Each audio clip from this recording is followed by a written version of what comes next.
உலகெங்கும் பரவி கிடக்கும் தில்லைத்தெருவின் ரசிக பெருமக்களுக்கு வணக்கம். அனைவருக்கும் இனிய ரம்ஜான் வாழ்த்துக்கள். முகமது நபிகள், முகமது நபிகள், அல்லாஹ் என்ற பெயரால் அழைக்கப்படும் எல்லாம் வல்ல இறைவன் பொதுவாக மானிட இனத்திற்கே கூறியது, இஸ்லாத்துக்கு மட்டுமல்ல மானிட இனத்திற்கே கூறியது என்னவென்றால், எவருக்கும் தீங்கு நினைக்கக்கூடாது, முடிந்தவரை உதவிகள் செய்ய வேண்டும், இல்லாதவருக்கு இருப்பவர்கள் தனக்கு போக மீதியை தனக்கென்று பரம்பரையாக சேர்த்து வைத்துக் கொள்ளுதல் கூடாது. தன் வாழ்வுக்கு அன்றாடம் என்ன தேவையோ அதை வைத்துக்கொண்டு மீதியை இல்லாதவர்களுக்கு செய்ய வேண்டும். அப்படி செய்ய முடியவில்லை என்றால் செய்பவர்களுக்கு உதவியை தூண்டிவிட வேண்டும். அதுவும் செய்ய இயலவில்லை என்றால் உதவி செய்பவர்களை தடுக்கக்கூடாது. இது இஸ்லாத்துக்கு சொன்னது.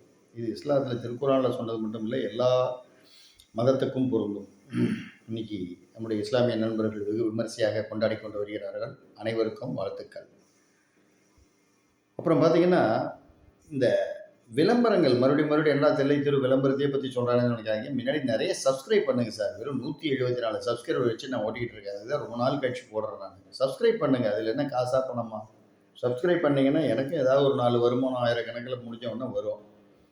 இதெல்லாம் நீங்கள் ஊக்குவிக்கணும். நான் மோட்டிவேட்டராக இருந்து உங்களை ஊக்குவிக்கிறது போகாது. என்ன நீங்கள் ஊக்குவிக்காத நான் நிறைய உங்களுக்கு இன்ஃபர்மேஷனை கொடுக்க முடியும். நிறைய இன்ஃபர்மேஷன் என்கிட்ட இருக்குது, கடல் மாதிரி. ஒருத்தரும் சப்ஸ்கிரைப் பண்ண மாட்டேங்கிறீங்க. ஒரு மாதிரி எனக்கும் ஒரு சோர்வடைஞ்சிருது. நானும் சாதாரண மனுஷன் தானே. விளம்பரங்களில் பார்த்தீங்கன்னா பெரிய பெரிய பிக்ஷர்ஸ் எல்லாம் மறுபடியும் வராங்க. விளம்பரங்களில் அவங்க வந்து வருமானம் பார்க்குறத தப்புன்னு சொல்லலை. ஆனால் அவர்கள் விளம்பரம் செய்யக்கூடிய கன்சூமர் ப்ராடக்ட்ஸு உண்மையிலேயே நல்ல குவாலிட்டியாக இருக்கா, அது மக்களுக்கு உண்மையிலேயே பயன் தரக்கூடியதாக இருக்கா, உடல் நலத்திற்கு தீங்கு விளைவிக்காதா இருக்கான்னு பார்க்கணும். ஒரே விளம்பரத்தில் பூஸ்ட்டுக்கு ஒருத்தர் வர்றாரு, ஹார்லிக்ஸ்க்கு ஒருத்தர் வர்றாரு, சுகரை குறைக்குங்கிறாரு, இன்னொருத்தர் ஹார்லிக்ஸ் மூட்டு வலியை போக்குங்கிறாரு, இன்னொருத்தர் அயோடெக்ஸ் தருங்கிறாரு. மறுபடியும் ரிப்பீட்டடாக பார்க்கும்போது இந்த கன்சியூமருக்கு வந்து பைத்தியம் பிடிச்சிடும். அது ஒன்று. அதனால் கொஞ்சம் அவங்க அதனுடைய உண்மைத்தன்மையை ஆராய்ஞ்சு அந்த ஜாபில் அண்டர்டேக் பண்ணிக்கிட்டாங்கன்னா அந்த செலிபிரிட்டிக்கு நல்லது, அதை பார்த்து வாங்கக்கூடிய கன்சியூமர்ஸுக்கு நல்லது. அடுத்தது பார்த்தீங்கன்னா, நம்பர் இடியாட்டிக் திங்ஸ் என்னென்னா கிரிக்கெட்டு தான். உடனே எல்லாரும் என்ன கோவப்படாதீங்க. கிரிக்கெட்டுனால எத்தனை பேருடைய வேலை நேரங்கள் கெடுது தெரியுமா? ப்ரீஷியஸ் டைம்ஸ்லாம் சுத்தமாக போகும். கிரிக்கெட் பாருங்கள், வேணான்னு சொல்ல, அதுலேயே பைத்தியமாக இருக்கக்கூடாது. அது ரொம்ப ஒரு மாதிரியான சூதாட்டம் மாதிரி ஆயிடுச்சு. அதான் அக்கார்டிங் டு த வின்சன் சர்ச்சில் 11 fools are playing 11,000 fools R scene அந்த காலத்தில் சொன்னார். ஓகே, அதெல்லாம் வந்து இப்போ அவர் எடுபடாது. கிரிக்கெட் பாருங்கள், வேணான்னு சொல்ல, ஆனால் அதுலேயே வாழ்க்கையாக இருக்கக்கூடாது. அது வந்து ரொம்ப அழிச்சிடும். இன்னொன்று டிராஃபிக்கு. சென்னையில் 50% ஆஃப் த விபத்துகளை தடுக்கணும்னா எனக்கு தெரிஞ்ச ஒரு சஜஷன் என்னென்னா, share auto, maxi cab, tipper lorry இதெல்லாம் வந்து காலையில் 6 மணிலேருந்து இரவு 11 மணி வரைக்கும் ஓடக்கூடாதுன்னே சொல்லிடலாம். அப்போ 50% ஆஃப் த விபத்தை தடுக்க முடியும். இதில் என்னென்னா, நானும் நிறைய ஆட்டோ ஏறி பார்த்துட்டேன் சார். 50 ஆண்டு காலமாக சென்னையில் தான் இருக்கேன். எந்த ஆட்டோவில் ஏறினாலும் அந்த ஆட்டோ டிரைவர் வந்து வண்டியை வந்து லெஃப்ட்லேயோ இல்லை ரைட்லேயோ ஓடுறதில்ல. எல்லாம் ஸ்ட்ரைட்டாக தான், சென்டரில் தான். நான் கேட்டேன், ஒரு ஆட்டோ டிரைவர் சொன்னார், நான் போய் சொல்ல, இது ஒன்று எக்ஸாகரிகேட் பண்ணி சொல்கிறார். சார் நானும் இல்லை சார், யார் ஆட்டோவில் உட்காந்தாலும் அங்கே ஸ்ட்ரைட்டாக தான் சார் நாங்கள் ஓட்டுறோம். அது என்னன்னு தெரியாது, அந்த ஆட்டோக்குள்ளே உட்காந்தாலே எங்களுக்கு ஒரு மாதிரி மண்டையில் ஒரு கிருகிருப்பு வந்துடுதுங்கிறார். அது உண்மையாக சொன்னார், விளையாட்டுக்கு சொல்லலை. ஸோ அவங்கள நம்ம திருத்துறதை விட இதை பேன் பண்ணிட்டா பெட்டர். உடனே நீங்கள் பொங்கி இடலாம். அப்போ ஆட்டோக்காரர்கள் அதையே நம்பி இருக்கிறவங்களுக்கு வாழ்வாதாரம் என்ன ஆகுதுன்னு அவங்களுக்கு வேறு ஏதாவது ஒரு வேலை பார்த்துட்டு போட்டோம். அது ஒன்று. அதுக்கு பதிலாக பேசஞ்சர்ஸ் சொல்லலாம், எங்களுக்கு ஆட்டோவில் போனால் மேக்ஸி கேபில் போனால் ஈஸியாக போயிடுறாங்க. அதுக்கு பதிலாக அரசாங்கம் மினி பஸ் நிறையா விடட்டும். ஒன்றும் தப்பு இல்லையே, வருவாய் நிறையா இருக்க, மினி பஸ் விடட்டும். ஸோ 50% ஆஃப் த விபத்துகளுக்கு காரணமே ஆட்டோக்கள் தான், டிப்பர் லாரிகள் தான். அதை அவாய்ட் பண்ணால் போதும். அதுக்கப்புறம் அந்த ஏர் ஹாரன் ஒழிக்கக்கூடாதுன்னு ஒரு 30 வருஷம் முன்னாடிலாம் எல்லா லாரிலையும் எழுதியிருக்கும், பாம்னு இருக்கும். இப்போ அதெல்லாம் கிடையாது. என்ன மாதிரி ஹாரன் வேணாலும் வச்சுக்கலாம். இடி விடுற மாதிரி ஹாரன், மின்னல் அடிக்கிற மாதிரி ஹாரன், கிட்டக்கு வந்து பாம்னு அடிப்போம். யார்?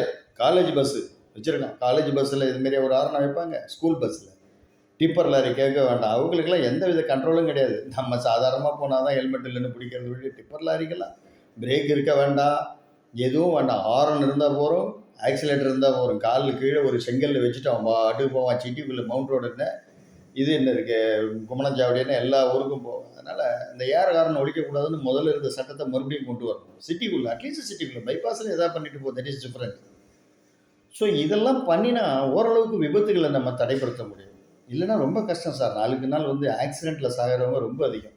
இவங்கெல்லாம் ஆவியாக தான் சுற்றுவாங்களே ஒழிய ஆத்மா சாந்தி அடையாது. ஆத்மா சாந்தி அடைகிறது எப்பன்னா, இயற்கையிலேயே ஒருவனுக்கு விதி முடிந்து மரணம் ஏற்படும் போது தான் அந்த ஆத்மா மேலே போகும். அது சொர்க்கத்துக்கோ நரகத்துக்கோ. இது நான் சொல்லல, கருட புராணத்தில் சொல்லுது. நான் எல்லாத்தையுமே சொல்லுவேன். அதுக்காக தான் என்னுடைய சேனல் பேரை நம்ம தில்லை திருவின் துணுக்கு தோரணங்கள்னு சொல்கிறோம். துணுக்கு தோரணம்னா டிட்பிட்ஸ், கதம்ப மாலை, எது ஒன்றாலும் பேசணும், நல்லதை பேசணும், யாருடைய மனமும் புண்படாதபடி. நான் சொல்கிற கருத்துக்கள்லாம் நல்ல கருத்துக்கள் தான். இதில் யாராவது மனசு புண்பட்டுதுன்னா அவங்க என்னை தயவு செஞ்சு மன்னிச்சுக்கோங்க. இதை சிரிப்போம் சிந்திப்போமாக எடுத்துக்கங்க. அதனால் விபத்துகளில் இறக்குறவங்க நேர ஆத்மா சாதி அடையாது. நீங்கள் என்ன தான் அவங்களுக்கு தவசம் பண்ணினாலும் சுற்றி தான் வரும். அவங்களுடைய ஆயுட்காலம் எவ்வளோ இருக்கோ அது வரைக்கும். அதனால் தயவு செஞ்சு விபத்துகள் ஏற்படக்கூடிய மரணத்தை தவிர்த்து அவர்களுடைய இயற்கை மரணமாக இருப்பதற்கு நாம் வழிவகை செய்யணும். அதனால் ஆட்டோவில் நீங்கள் ரெகுலரைஸ் பண்ணவே முடியாது. என்ன தான் நீங்கள் புதுசாக சட்டம் போட்டு காக்கி சட்டையை போடு, பேட்சை போடு, இவ்வளோ கிலோமீட்டருக்கு மேலே போகாத, மீட்டரை போடுன்னா இப்போ யார் மீட்ரு போடுறாங்க? பாதி ஆட்டோவில் மீட்டரே இருக்கிறது இல்லை. அப்புறம் தான் மீட்டரை போடுறதுனால நம்ம சும்மா அதே பேசி வேஸ்ட்டாக இது பேசுகிறத மாதிரி கொஞ்ச நாளைக்கு ஒரு 6 மாதத்துக்கு பேன் பண்ணி பார்ப்போமே. அதில் ஒர்க் அவுட் ஆக பார்ப்போம். தில்லை திருவினுடைய ஐடியா ஒர்க் அவுட்டாக பார்ப்போம். இல்லைன்னா ரிலீஸ் பண்ணிட்டு போங்க. இல்லைன்னு ஏன்னா பாவமாக இருக்குது. ஸ்கூல் பசங்கள்லேருந்து பெரியவர்கள்லேருந்து நான் என்ன மாதிரியாலும் வண்டியில் 2 வீலரில் போகும்போது கிட்டக்க சொல்கிறோன்னு போகும். அவனை போய் திட்டி புண்ணியம் இல்லை. அவ்வளோதான், கேரக்டர் தான். நீங்கள் யாரையும் திருத்த முடியாது சார். சில தடைகளை நம்ம அப்ரப்டாக விதிச்சாதான் செட் ஆகும். ஏன் மேலை நாடுகள்லாம் பாருங்களேன், சிங்கப்பூரில், நியூசிலாந்தில், ஆஸ்திரேலியாவில், கனடாலாம் பாருங்கள், எவ்வளோ க்ளீன்லினஸாக இருக்கணும் ரோடு, எவ்வளோ டிசிப்ளினாக இருக்குங்கிறது அங்கே இருக்குது. இதே நம்மளுக்கு அங்கே போனால் அவ்வளோ அநியாயத்துக்கு டிசிப்ளினாக இருப்பான்.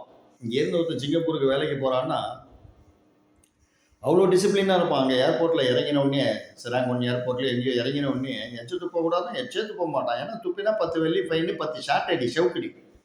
அதே ஆள் இங்கே வந்துட்டா முதல்ல செய்கிறதே ஏர்போர்ட்டில் எச்சலை பொழுகுன்னு துப்புறதான். ஏன் அப்போ சட்டம் கடுமையாக இருக்கும் பொழுது அதை பின்பற்றுகிறார்கள். தண்டனைகள் கடுமையாக இருக்கும் பொழுது மனித மனம் அதை பின்பற்றுகிறது. அதே அது கொஞ்சம் லேசாக இருக்குது, எதாக தானே பார்த்துக்கலாம், ஜனநாயக நாடு தானேங்கும்போது இப்படி தான் இருக்கும். அதனால் கொஞ்சம் சில நேரங்களில் அரபு நாடுகள் மாதிரி, கிழக்காசிய நாடுகள் மாதிரி சட்டங்களை கடுமையாக்கணும். இது எல்லாருக்கும் நல்லது தான். அதுமாரி ஸ்பீடு பிரேக் கொடுமை தான். ரோட்டில் ஸ்பீடு பிரேக்காக இருந்தால் பரவாயில்ல, செவுரு கட்டி போடுறாங்க. நான் பார்க்குற சில இடங்களில் பார்த்தீங்கன்னா குமணஞ்சாவடி மற்ற இடங்கள்லாம் செவரே கட்டிடுறானுங்க. ஸ்பீடு பிரேக்கு மாதிரியே இல்லை. ஆக்சுவலாக ஸ்பீடு பிரேக்குங்கிறது எப்படின்னா ஒட்டகம் முதுகு மாதிரி இருக்கக்கூடாது, ஆமாம் ஓடு மாதிரி அப்படி இருக்கணும். அதுலேயும் எப்படின்னா ஸ்பீடு பிரேக் இருக்குன்னா முன்னாடி ஒயிட் பெயிண்ட் அடிச்சிருக்கணும். ஒரு போர்டு ஒன்று கொஞ்சம் அருகாமையில் இருக்கணும், ஸ்பீடு பிரேக் அஹெட் அப்படின்னு இருக்கணும். இல்லைன்னா ரம்பிள் ஸ்ட்ரிப்ஸ் அஹெட்னு இருக்கிறதெல்லாம் 20 வருஷம் முன்னாடி ரம்பிள் ஸ்ட்ரிப்ஸ் அஹெட்லாம் இருக்கும். படிக்கிறவங்களுக்கு தெரியும். வேகத்தடை அருகாமையில் உள்ளது தமிழ்லையும் போடுவோம். இப்போ எதுவும் கிடையாது. நீங்கள் ஏதோ ஞாபகத்தில் வந்தீங்கன்னா தூக்கி அடிக்கும் பாருங்கள், அவ்வளோதான். அடுத்தது அவனுக்கு ஹெர்னியாக தான், பல்லு முறையெல்லாம் முடிஞ்சு போயிடும். அதனால் கொஞ்சம் தயவு செஞ்சு இதெல்லாம் ஞாபகம் வச்சுக்கோங்க. அடுத்த காணொலியில் நிறைய விஷயங்களை பேசலாம். ஒரே காணொலியில் நிறைய பேசினா நீங்கள் பார்க்க மாட்டீங்க, அப்படியே கெட்டவரால் தேய்ச்சிட்டு போயிருந்தீங்க. தப்பு. என்னுடைய துணுக்கு தோரணங்கள்லாம் ரியலி யூஸ்ஃபுல்லாக இருக்கும். தயவு செய்து சப்ஸ்கிரைப் பண்ணுங்க. தில்லை துருவின் துணுக்கு தோரணங்கள். நன்றி ரசிக பெருமக்களை. மீண்டும் அடுத்த காணொலியில் உங்களை சந்திக்கும் வரை உங்களிடமிருந்து விடைபெறுகிறான் உங்கள் தில்லை திரு. வாழ்க வளமுடன்.